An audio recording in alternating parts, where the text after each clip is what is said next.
Gootni hedduun jiraatu umurii isaa dheeratee du'aaf akka qophaa'u haceen duruu beekate. Fooliin kee nutti urgaa'ee akka waan shittoo biiftee hacee dhuguma duutee biyyee uffattee ciiftee. Mee quba qabdaa laata dhugaan kee awwaalamee bineensa moona maree hacee inni si nyaate addaanuu wallaalame. Atuu dubbattee turte akka nuuf taate qaalii garaan keenya madaadha takkaan hin dhiifne aariin. Ergati duute hacee waan sabni guddaan ta'e silaasittan odeessa irriba immoo si dhorkeen marrumaan kee bobeessa. Saba kee bilisoomsuuf alkaniif guyyaa kaattee galatoomi hacee koo takkaa yoom waadaa nyaatte.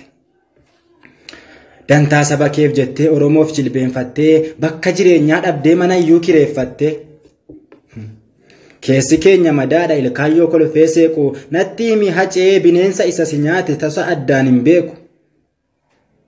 Ummanni burjaaja'ee haamileen sabaa cabee gaafan galaana argu hacee koon biraa dhabe.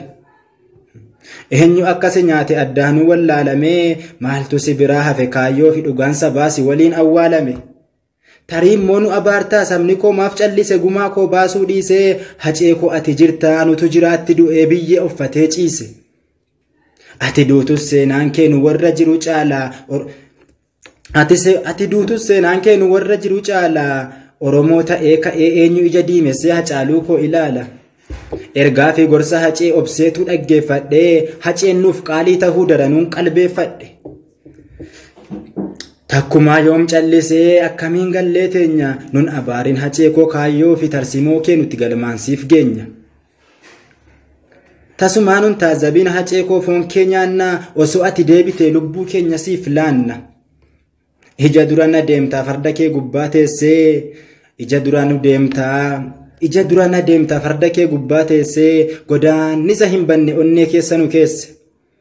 Akkas jette haati wabii hacee koo gaafan dhabu dhugaa isaas nan dhabe dubbee isheef deebii kennuuf jechan afaanii dhabe.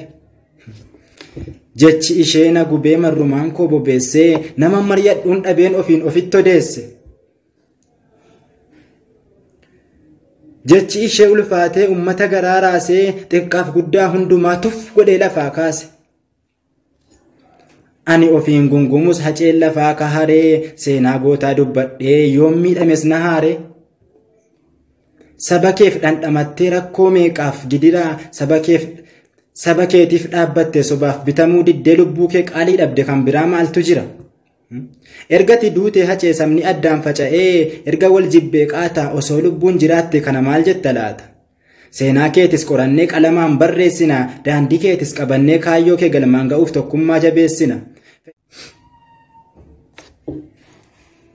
Fedhii dhuunfaatiif jecha yoo abbumti fedheeyyuu gamaaf gamana kaate na taajjabe hacaaluu yoon kaayyoo kee dagadhe natu waadaa kee nyaate.